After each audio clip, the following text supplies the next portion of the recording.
வணக்கம் நண்பர்களே. இன்னைக்கு வீடியோல நம்ம எந்த தெய்வத்தோட வரலாறை பத்தி தெரிஞ்சுக்க போறோம் அப்படின்னு பாத்தீங்க அப்படின்னா, எல்லாருக்கும் மிக பரிச்சயமான ஒரு கடவுள் தான் இடும்பன் அப்படிங்கிறவங்க. பழனிக்கு போகும்போது எல்லாரும் இந்த இடும்பனை சாமி கும்பிட்டுட்டு தான் நம்ம பழனி முருகனை போய் பார்ப்போம். அகத்திய முனிவரின் சீடர்களில் ஒருவர் இடும்பன். பழனியின் வரலாற்றில் இடும்பனுக்கு தனிச்சிறப்பு உண்டு. கந்தசஷ்டி கவசம் படிப்பவர்கள் இடும்பாயுதனே இடும்பா போற்றி என்ற வரியை வாசித்து இருப்பார்கள். பழனிமலை தோன்ற காரணமான இடும்பனின் பங்கினை நாம் இப்போது அறியலாம். பழனி ஆண்டவரை தரிசிக்க செல்லும் பக்தர்களில் பெரும்பாலானோர் இடும்பன் மலையை எட்டி கூட பார்த்திருக்க மாட்டார்கள். ஆனால் பழனி ஆண்டவரின் திருவருளால் இடும்பனுக்கு தனி கோயில் அமைக்கப்பட்டுள்ளது. அத்திருக்கோயிலில் சுமார் 13 அடி உயரத்தில் இடும்பன் காவடி தூக்கி வருவது போன்ற பிரம்மாண்ட சிலையும் அதன் அருகில் விநாயகர் மற்றும் முருகன் சிலைகளும் வைக்கப்பட்டிருக்கும். 540 படிகள் ஏறிய பிறகே இடும்பனை தரிசிக்க முடியும். இக்கோயிலிற்கு 2000 ஆண்டில் இருந்து கும்பாபிஷேகம் நடத்தப்பட்டு வருகிறது. பழனி செல்பவர்கள் இடும்பனையும் அவசியம் வழிபட வேண்டும். அப்படியானால் தான் முருகனை வழிபட்ட முழு பலனையும் அடைய முடியும். ஒரு முறை அகத்திய முனிவர் முருகனை வழிபட கைலாயம் சென்றார்.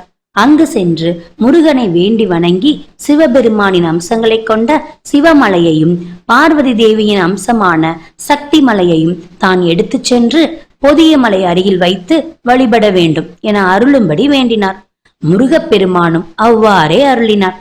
அகத்தியரும் அங்கிருந்த சிவமலையையும் சக்தி மலையையும் எடுத்து வரும்போது பூர்ச்சவனம் என்ற இடத்தில் 2 மலையும் வைத்துவிட்டு பொதிய மலைக்கு சென்றார். அசுரர்களுக்கு வில்வித்தையை கற்பிப்பவர் இடும்பன் ஆவார். இடும்பனும் அவரது மனைவியுமான இடிம்பியும் சிறந்த சிவபக்தர்கள். முருகப்பெருமான் அசுரர்களை அழிப்பதற்கு அவதரித்தார். அசுரர்களான சூரபத்மன், பானுகோபன், கஜமுகசுரன் மற்றும் சிங்கமுகன் ஆகிய 4 அழித்தார். முருகப்பெருமான் அசுரர்களை அழித்ததனால் இடும்பனும் இடிம்பியும் இடும்பவனம் சென்றார்கள். அங்கு அழிக்கும் கடவுளான சிவபெருமானை நினைத்து தவம் செய்தார்கள். சிவபெருமான் அவர்கள் கண்முன்னே தோன்றினார். இருவரும் முருகப்பெருமானின் அடிமையாகி அவருக்கு தொண்டு செய்து வாழ அருளுமாறு சிவபெருமானிடம் வேண்டினார். இருவரும் பொதிய மலைக்கு அருகில் உள்ள திருக்குற்றால மலைக்கு செல்லுங்கள், நீங்கள் வேண்டியது நிறைவேறும் என கூறி சிவபெருமான் மறைந்தார். இருவரும் திருக்குற்றாலம் நோக்கி சென்றனர். இடும்பனும் இடிம்பியும் திருக்குற்றாலம் மலையில் தங்கியிருந்து அகத்தியரை சந்தித்து மனமகிழ்ந்தனர். அகத்தியரும் அவ்விருவரையும் கண்டதும் மனதில் தம் இறக்கி வைத்த மலையை பொதிய மலைக்கு எடுத்து வர சிறந்தவர்கள் இவர்களே என மனமகிழ்ந்தார். இடும்பன் முருகப்பெருமானை சந்திக்க வேண்டும் என்ற ஆசை இருந்ததை அகத்தியரிடம் கூறினார்.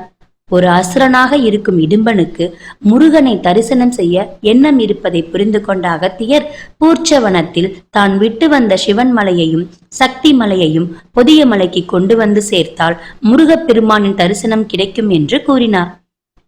அதற்கு இருவரும் ஒத்துக்கொண்டு அகத்தியரிடமிருந்து சில மந்திரங்களை பெற்று விடைபெற்று பூர்ச்சவனம் நோக்கி புறப்பட்டனர். இடும்பனும் இடிம்பியும் பூர்ச்சவனத்திற்கு வந்து அம்மலையை தூக்க சிவனை வேண்டி தவம் இருந்தனர். அப்போது பிரமதண்டம் ஒன்று அருகில் இருந்தது. அதே நேரத்தில் அங்கு 2 நாகங்கள் வந்தன.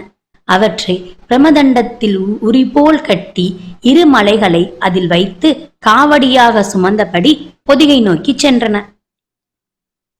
பொதிய மலை போகும் வழியில் திருவாவின்குடி என்ற இடத்தில் பாரம் அதிகமாகவே அங்கேயே 2 மலைகளையும் இறக்கி வைத்தன. இடும்பன் இளைப்பாறிய பிறகு மீண்டும் மலையை தூக்க முயற்சித்தான். ஆனால் தூக்க முடியவில்லை. சிவமலையின் மீது ஒரு சிறுவன் ஏறி நின்று விளையாடு கொண்டிருப்பதை கண்டான். அவனது அழகை பார்த்ததுமே அவனை ஒரு தெய்வ பிறவி என்று நினைத்தான் இடும்பன்.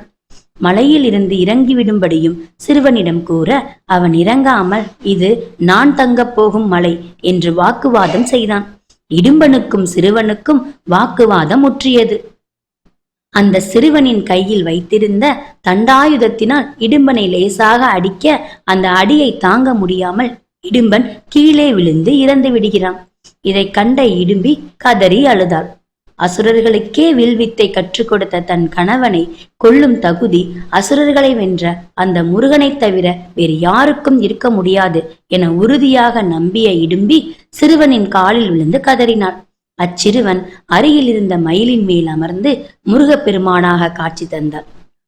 பின் இடும்பி முருகப்பெருமானிடம் தன் கணவருக்கு உயிரினை அளிக்குமாறு வேண்டினாள். இடும்பனுக்கு உயிர் பிறப்பித்தார் முருகப்பெருமான். இடும்பா, இந்த இரு மலைகளுக்கு இடையில் நீ இருக்க வேண்டும். பக்தர்கள் உன் போன்று எனக்குரிய வழிபாட்டு பொருட்களை காவடியாக கொண்டு வர வேண்டும். உன்னை முதலில் வழிபட்ட பிறகு என்னை வழிபட வேண்டும். உன்னை வணங்கியவர்களுக்கு என்னை வணங்கிய பயனை பெறுவார்கள் என்று கூறி முருகப்பெருமான் மறைந்தார். மிகுந்த சக்தி வாய்ந்த கருணை மிகு இடும்பன் கோயில் அமைந்த புண்ணிய பூமியாம் காடுவெட்டு விடுதி.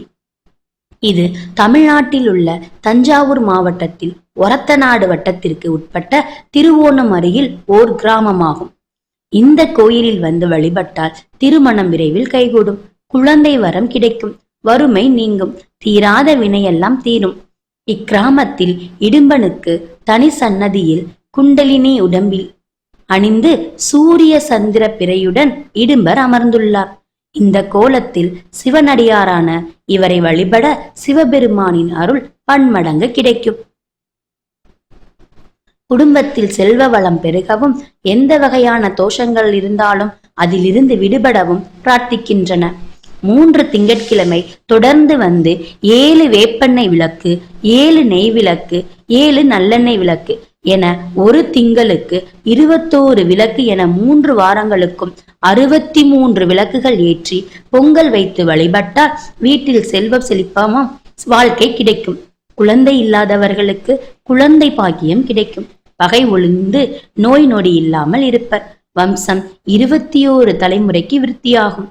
காடுவெட்டி விடுதி இடும்பன் சுவாமியை வழிபட செல்வம் பல மடங்கு பெருகும். கல்வியில் சிறந்து விளங்கலாம். குழந்தை பாக்கியம் கிடைக்கும். அரசு வேலை கிடைக்கும். ஆண் குழந்தை வேண்டுவோருக்கு குழந்தை பேறு கிடைக்கும். நோய்கள் தீரும். நன்மையே நடக்கும். நன்றி மக்களே. மேலும் இது போன்ற தெய்வத்தின் வாழ்க்கை வரலாறு பத்தி தெரிஞ்சுக்கிறதுக்கு தர்ஷன் குட்டிஸ் சேனலை சப்ஸ்கிரைப் செய்யவும்.